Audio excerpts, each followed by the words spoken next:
Praise the Lord, hallelujah. Zion வேதாகம ஆய்விற்கு அன்போடு கூட இயேசு கிறிஸ்துவின் நாமத்தில் உங்களை வரவேற்கிறேன். தினத்திலும் 2 நாளாகமம் அதிகாரங்கள் 5 முதல் 8 அதிகாரங்களில் உள்ள வசனங்களை தியானிக்க சர்வ தேவன் நமக்கு கிருபை பாராட்டுவாராக. 5வது அதிகாரத்திலே உடன்படிக்கை பெட்டி தேவாலயத்துக்கு கொண்டு வரப்படுவதை குறித்து நாம் இங்கே பார்க்கிறோம். கர்த்தருக்கு மகிமை உண்டாவதாக. பழைய ஏற்பாட்டு தேவாலயம் கட்டப்படுவதற்கு அதிக முக்கியத்துவம் கொடுக்கிறது. ஏனென்றால் இந்த தேவாலயம் இஸ்ரவேல் மக்களின் உண்மையான விசுவாசம், தேவனோடுள்ள அவருடைய ஐக்கியம் ஆகியவற்றை தொடர்ந்து நிலைநிறுத்தும்படியாக முக்கியத்தை பெற்றுக்கொள்கிறது. எனவே ஆசரிப்பு கூடாரத்தில் எப்படி உடன்படிக்கை பெட்டி முக்கியம் வாய்ந்ததாக வைக்கப்பட்டதோ அதே விதமாக தேவனுடைய ஆலயத்திலும் அதே பெட்டி கொண்டு வந்து முக்கியம் வாய்ந்ததாக வைக்கப்படுகிறதை குறித்து நாம் பார்க்கிறோம். கர்த்தருக்கு மகிமை உண்டாவதாக. கர்த்தருடைய உடன்படிக்கை பெட்டி சீயோன் என்னும் தாவீதின் நகரத்திலிருந்து கொண்டு வரும்படி சாலமோன் இஸ்ரவேலின் மூப்பரையும் கோத்திர பிரபுக்களாகி இஸ்ரவேல் புத்திரரையும் வம்சம் எல்லோரையும் இஸ்ரவேலிலே கூடி வர செய்து அங்கே போய் அந்த உடன்படிக்கையை பெட்டி எடுத்துக்கொண்டு அவர்கள் ஒருமிக்க பூரிக்கைகளை ஊதி ஏகசத்தமாய் கர்த்தரை துதித்து ஸ்தோத்திரத்தோடு பாடி ஆசாரியர் பரிசுத்த ஸ்தலத்திலிருந்து புறப்படுகையிலும் பாடகர் பூரிகைகள் தாளங்கள் கீதவாத்தியங்களை சத்தத்தை துணிக்க பண்ணி கர்த்தர் நல்லவர், ஒரு கிருபை என்றுமுள்ளது என்று ஸ்தோத்தரிக்கையிலும் கர்த்தருடைய வீடாகிய தேவாலயம் மேகத்தினால் நிறையப்பட்டது. அந்த மேகத்தின் நிமித்தம் ஆசாரியர்கள் ஊழியம் செய்யக்கூடாது, நிற்கக்கூடாது போயிற்று. கர்த்தருடைய மகிமை தேவனுடைய ஆலயத்தில் நிரப்பிற்று. கர்த்தருக்கு மகிமை உண்டாவதாக. இங்கே 6வது அதிகாரத்திலும் இதோ சாலமோன் ராஜா தேவனுடைய ஆலயத்தை பிரதிஷ்டை பண்ணி தேவனுக்கு தன்னை அர்ப்பணித்து செய்த ஜெபத்தை குறித்து இங்கு எழுதப்பட்டிருக்கிறது.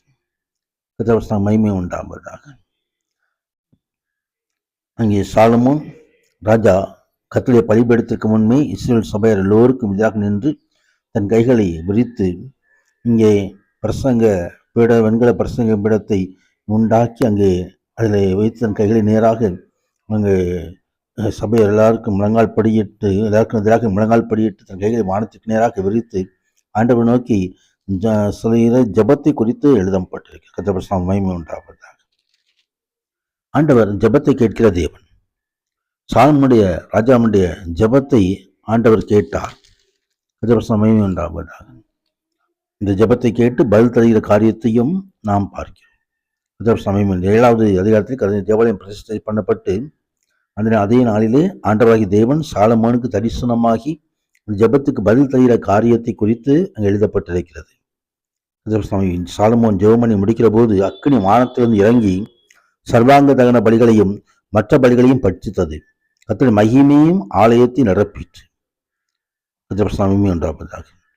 இந்த கர்த்தர் எபிலை சாலமோனுக்கு தரிசனமாகி தான் விண்ணப்பத்தை கேட்டு இந்த ஸ்தலத்தை எனக்கு பலியிடும் ஆலயமாக தெரிந்து கொண்டேன் என்று சொல்லி அந்த ஜெபத்துக்கெல்லாம் பதில் தருகிற காரியத்தை பார்க்கிறேன். நாமும் தரிப்பிக்கப்பட்ட ஜனங்கள் தங்களை தாழ்த்தி ஜெபம் பண்ணி என் முகத்தை தேடி தங்கள் பொல்லாத வழிகளை விட்டு திரும்பினால் நான் அப்பொழுது பரலோகத்தில் இருக்கிற நான் கேட்டு அவர்கள் பாவத்தை மன்னித்து அவர்கள் தேசத்துக்கு சேமத்தை கொடுப்பேன் என்ற வாக்குறுதியை ஆண்டவர் தருகிறார்.